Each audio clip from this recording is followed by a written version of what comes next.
the product of electrical energy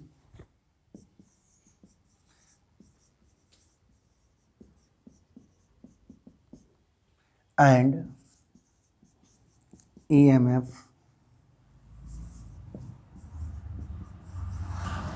is called electrical work done.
देखिएगा,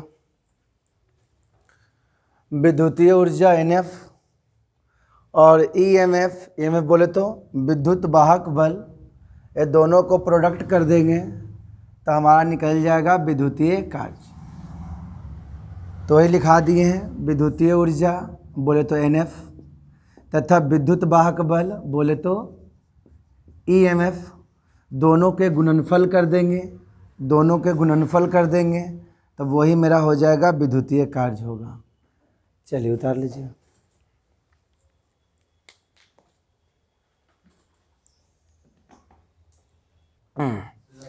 लगाइए heading, Gibbs free energy, Gibbs का मुक्त ऊर्जा in galvanic cell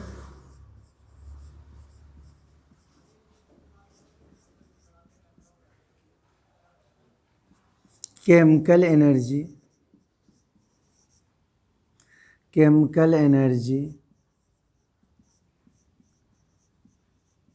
converted into electrical energy, then decrease the work done या electrical work done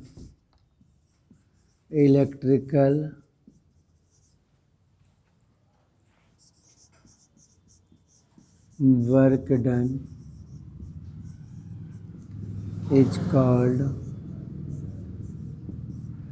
gives free energy.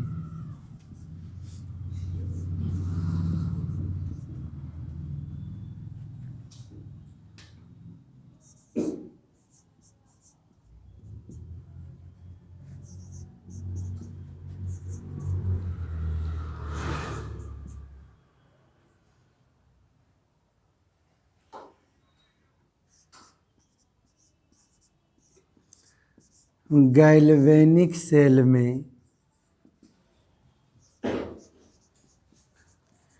रासायनिक ऊर्जा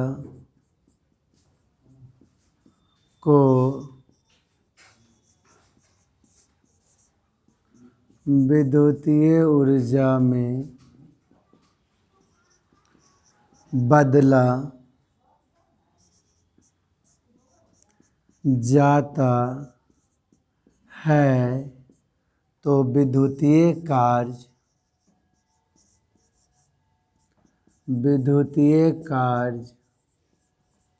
घटने लगता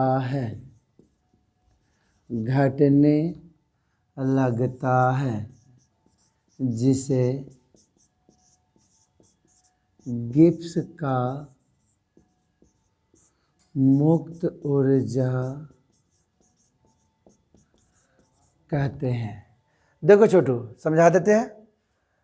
गिब्स फ्री एनर्जी क्या होता है, तो हमने आपको गैल्वेनिक सेल पढ़ाया था।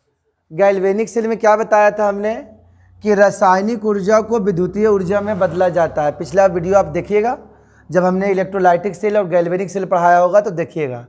तो गैल्वेनिक सेल में रासायनिक ऊर्जा को विद्युतीय ऊर्जा में बदला जाता है।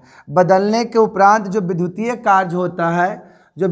कार्य होता है, वो क्या होता है, घटने लगता है। तो बच्चा घटने का मतलब, डिक्रीज का मतलब बताओ, चिन्ह कैसा पड़ेगा, निगेटिव पड़ेगा। अब अकॉर्डिंग टू मैथमेटिक्स क्या हम एक निगेटिव दे सकते हैं? नहीं दे सकते हैं, बल्कि दोनों देंगे। ठीक है, तो विद्युतीय कार्य घटने लगता है, उसी को तो कहते हैं गिब्स फ्री एनर्जी, जिसको डिनोट किया जाता है बच्चा क्या चीज से, डेल्टा जी। तो यहाँ पर बच्चा डेल्टा जी कर लो, और यहाँ पर जो है सही दे उसे छोड़ दो।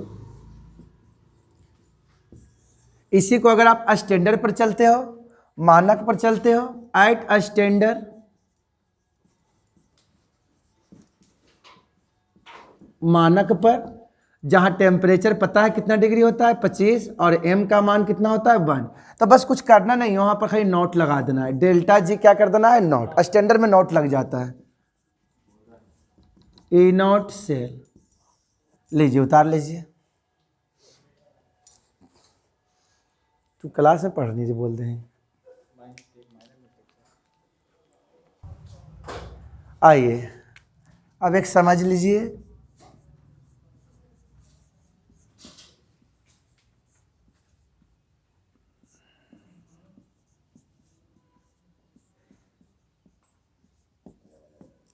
नर-नश समीकरण क्या होता है जान लीजिए। एक रिलेशन होता है, the relation between electrode potential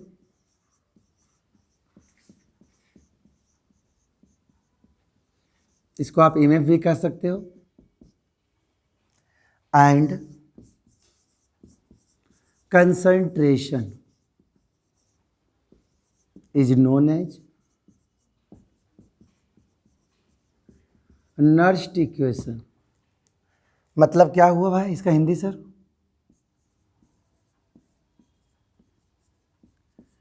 electrode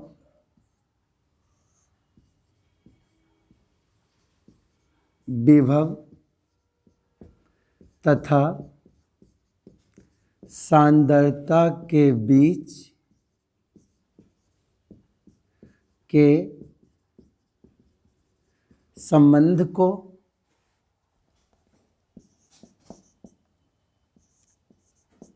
नर-नस्ट समीकरण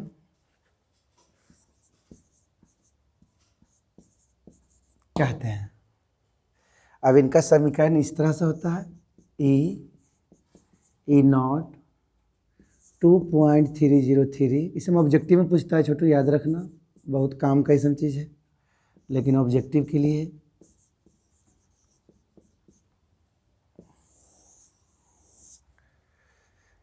आइए थोड़ा इसके बारे में बता देते। ई क्या है सर? इलेक्ट्रोड विभव।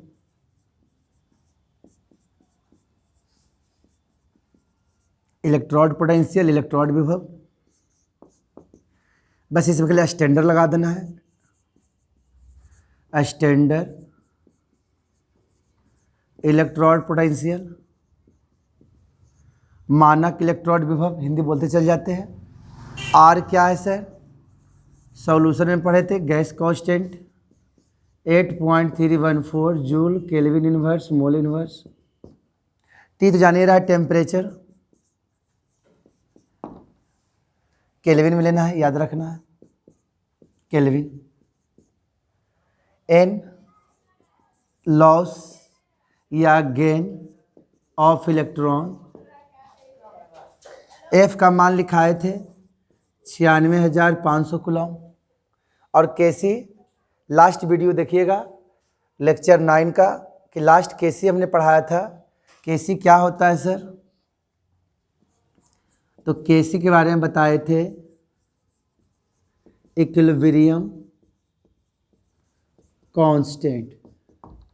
जैसे मान लेते हैं मेरे पास एक सवाल है, मान लेते हैं मेरे पास इधर जिंक है, इधर Zn+2 है।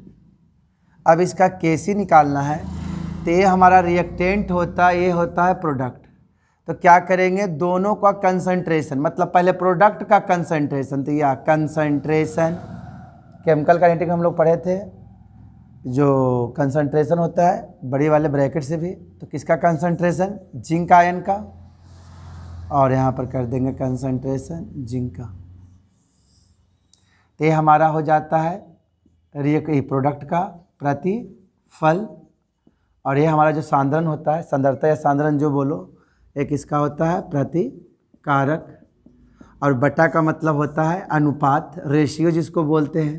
तो अगर Kc अगर पूछे डिफिनीशन, ऐसे पूछता नहीं है, लेकिन अगर आपको इच्छा है तो आप अपने से लिख लेना, प्रतिफल का सांद्रता तथा प्रतिकारक का सांद्रता के अनुपात को Kc कहते हैं। Kc बोले तो इक्विलिब्रियम कांस्टेंट कहते हैं। चलिए उतार लीजिए।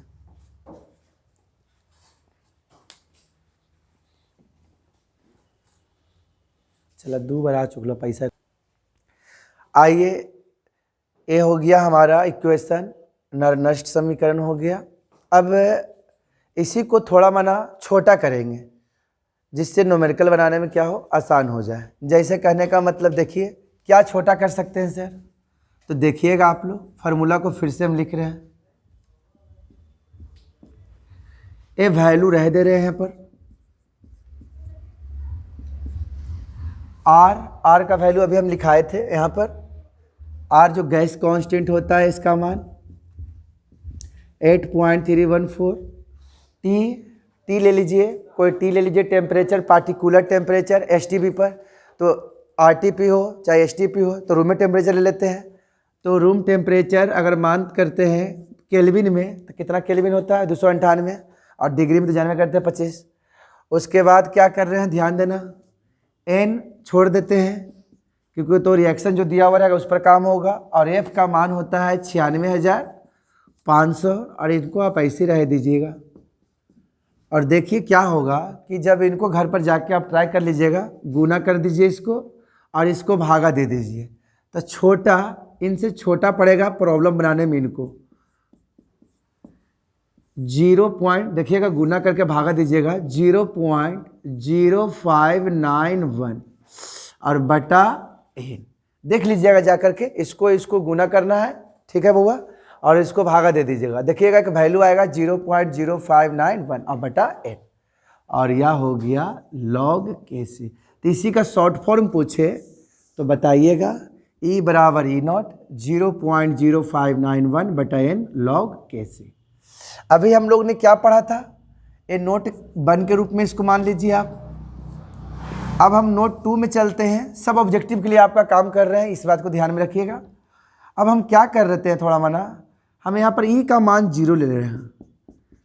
E का मान 0 कब लेगा, जब आपका रिएक्शन जो हो इक्विलिब्रियम में हो।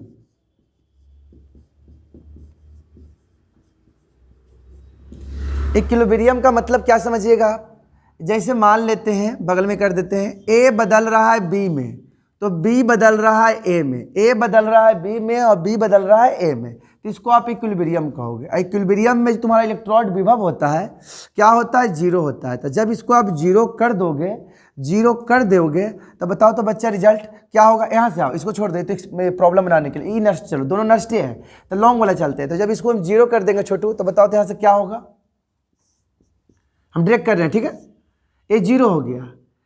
तो E0, ई निगेटिव है, तो इधर आया तो कुछ हो जाएगा पॉजिटिव, तो E0 बराबर देखो तो लिख सकते हैं,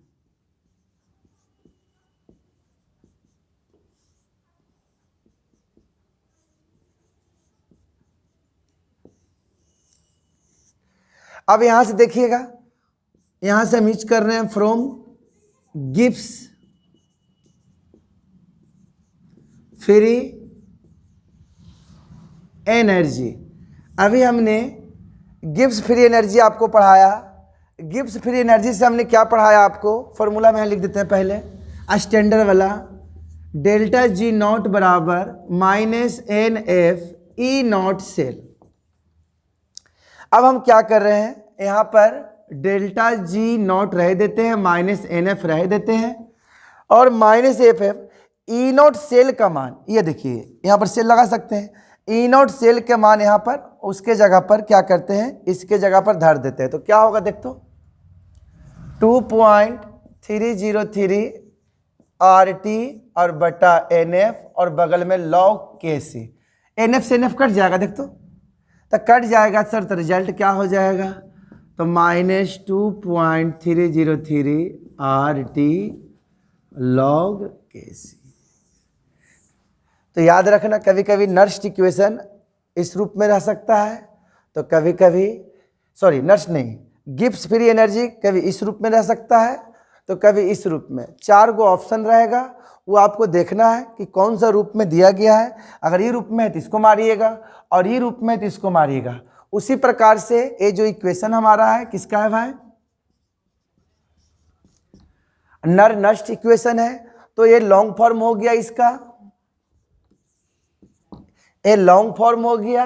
और इसी को शॉर्ट अकॉर्डिंग टू मैथमेटिकल का बात करते हैं, तो मैथमेटिकल नर्स्ट इक्वेशन पूछा जाए तो मैंने सबका मान धर करके एक छोटा फॉर्म आपका E बराबर ई नॉट माइनस 0.0591 बटा एन लॉग के सी क्या किए भाई, R का मान धर दिए, T का मान रूम टेम्परेचर 298 होता है, और 96,500 मैंने पढ़ाया था, सारे लेक्चर अगर आप देख रहे हो तो पता होगा, और लॉग के सी। अब क्या किए, इसको मान धरिएगा, गुना गुना गुना करके भाग करिएगा, देखिए लगभग एग्जैक्ट नहीं लेकिन लगभग आपका इतना आ जाएगा। ठीक है, चलिए उतारिए।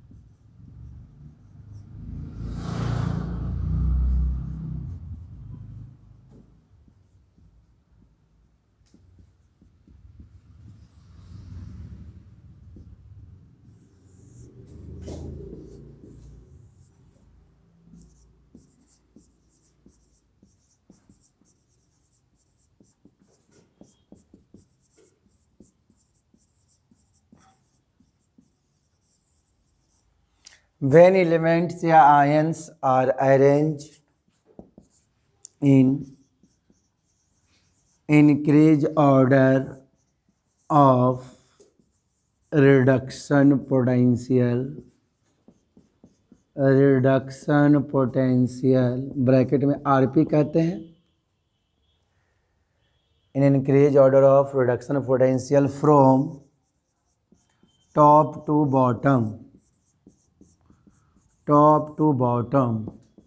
to obtain series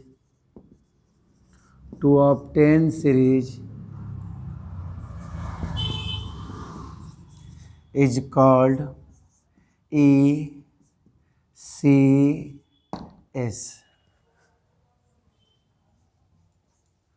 जब तत्वों या आयनों को उनके अवकरण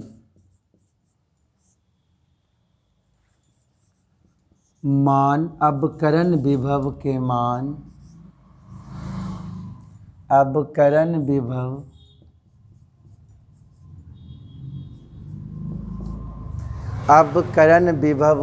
मान को ऊपर से नीचे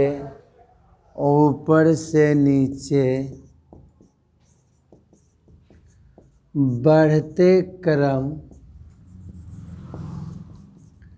में सजाया जाता है, तो प्राप्त श्रेणी ECS कहलाता है।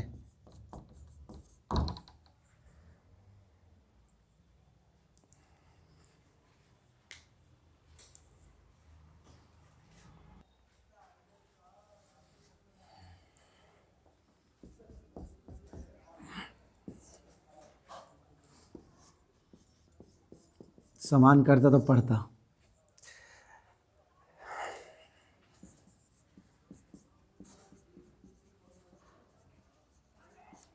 देखिए छोटू, क्या होता है आपका ECS, विद्युत रासायनिक श्रेणी। विद्युत रासायनिक श्रेणी क्या होता है? तो कहता है जब तत्व या आयन को उनके बढ़ते हुए, देखिए बढ़ते जा रहा है बच्चा, बढ़ते जा रहा है, देखिए बढ़ते जा रहा है ना। यहाँ पर लगता है घट गया है।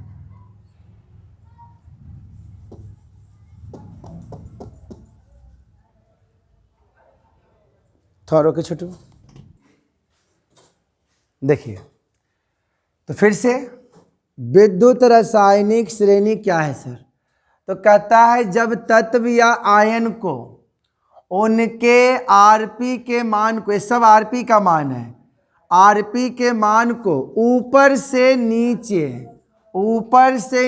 बढ़ते क्रम में इंक्रीज, बढ़ते क्रम में अगर सजाया जाए, बढ़ते क्रम में सजाया जाए तो जो श्रेणी बनता है, जो श्रेणी इस तरह का बन रहा है, इस सारे श्रेणी को हम लोग कहते हैं, क्या कहते हैं? ECS। और जिसमें कुछ स्टार मार देते हैं छोटू, जिसको आपको बहुत ही काम देगा न्यूमेरिकल बनाने में। जैसे आइए कौन कौन आपको स्टार मार रहे हैं, ध्यान से देखिएगा। स्टार 1, स्टार 2, ये याद कर लीजिएगा, सब याद करने की आवश्यकता नहीं है, ठीक है? जो बोले उसको याद कर लीजिएगा। स्टार 3, 5-6 को याद करना। Star 4, star 5। हाइड्रोजन का आरपी का मान याद रखिएगा 0 होता है, ठीक है? पूछता है कभी कभी ऑब्जेक्टिव में। चलिए 1, 2, 3, 4, 5, ये पांचवा स्टार को क्या करिएगा, एक कॉपर लोहा भी कभी कभी आ जाता है तो इसको भी डाल देते हैं। ये 6 स्टार याद रख लीजिएगा, ठीक है? बाकी याद रखिए चाहे नहीं रखिए, कोई फर्क नहीं पड़ रहा है। तो कोई बोलेगा क्या, किसे कहते हैं? विद्युत रासायनिक श्रेणी।